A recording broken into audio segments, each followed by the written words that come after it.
जय माँ भवानी। हर हर महादेव। आज मैं बहुत खुश हूँ, बहुत खुश हूँ।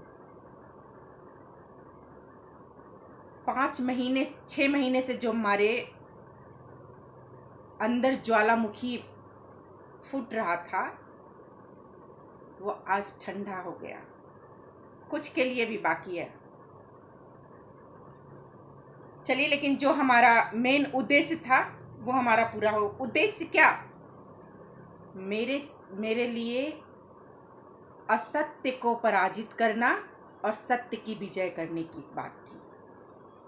मुझे झूठे मक्कार का जो पर्दा लगा हुआ था उनके चेहरे पे, उनके कुछ चमचों ने उन्हें घेर रखा था कि हमारे राष्ट्रीय अध्यक्ष जी बहुत अच्छे हैं, बहुत नेक इंसान हैं। आज मैं बता दूं, आपके राष्ट्रीय अध्यक्ष जी का सारे कारनामे बाहर आ चुके हैं और आपने जो प्रूफ दिया वो मुझे पता था वो गलत है। मैं बहुत बहुत आभारी प्रकट करती हूँ मथुरा एसएसपी सर को। मैं तहे दिल से उनको प्रणाम करती हूँ और विनोद जी को, मथुरा हाईवे थाना प्रभारी विनोद जी को, जिन्होंने मेरी बातों को, ये दोनों ने मेरी बातों को बहुत अच्छे से सुना और अच्छे से समझा। फेसबुक, ट्विटर सब पे मैं डाल रखी थी हर एक कारनामे को,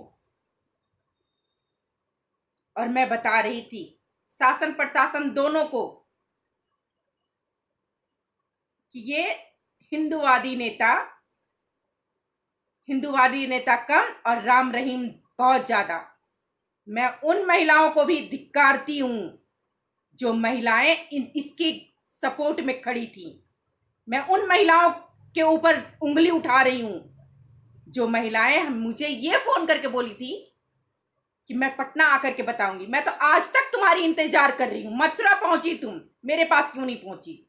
आप मेरे पास पहुंचती ना, तब मैं आपको बताती कि महिला क्या चीज होती है, नारी शक्ति क्या चीज होती है।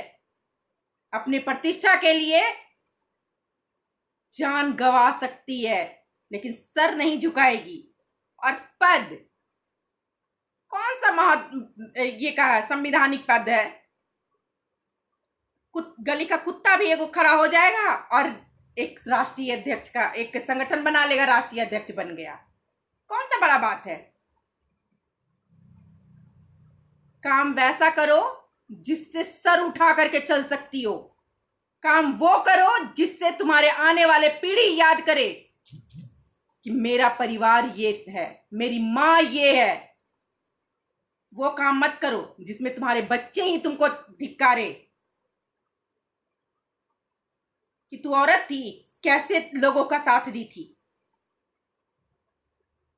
कितनी गंदी औरत हो तुम लोग औरत के नाम पे कलंक हो। तुम मुझे बोली थी, तुम्हारे राष्ट्रीय अध्यक्ष पे मोहर लग गया, उसके सारे कारनामे का जा मथुरा में जाकर के ले ले। मैं कसम खाई थी मां भगवती का, जब तक मैं इसके नकाब उतार नहीं दी इस राम रहीम की, तब तक मैं बैठूंगी नहीं। और सच में मेरे चेहरे की रौनक खत्म हो गई थी।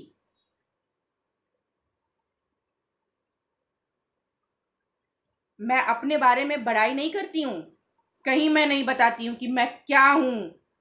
मैं कहीं नहीं बताती हूं कि मेरी पहचान क्या है। कहीं नहीं बताती हूं कि मेरे माँ बाप कौन है। कहीं नहीं बताती हूं कि मेरा खानदान कितने ऊंचे हैं। लेकिन आज मैं बता रही हूं, मेरा खानदान ऐसा है कि टोपी वाले तुमको खरीद सकता है। समझ गए? मेरे माँ बाप का तो बात ही मत करना, क्योंकि तुम्हारे जैसे जैसे लोग नौकर रहते हैं हमारे मायके में, मेरा ससुराल तुमको खरीद सकता है। और मैं वैसी घर की बहू हूं, वैसी घर की बेटी हूं जहां काजू किशमिश गाय खाती है। समझ गए? और सुनना है, और एक भी गलत बात नहीं बोल रही हूं, एक भी बात मेरी गलत नहीं है, तू जा करके पता कर। और फिर भी मैं शान से अपने कर्मों पे, अपने कर्म से एक एक रुपया कमाती हूं और अपने बच्चे को संस्कार भरती हूं। बच्चे को ही नहीं, दूसरे के भी बच्चों में संस्कार भरती हूं। मैं उन महिलाओं को सशक्त करती हूं जो बहुत ही दबी कुची रहती हैं,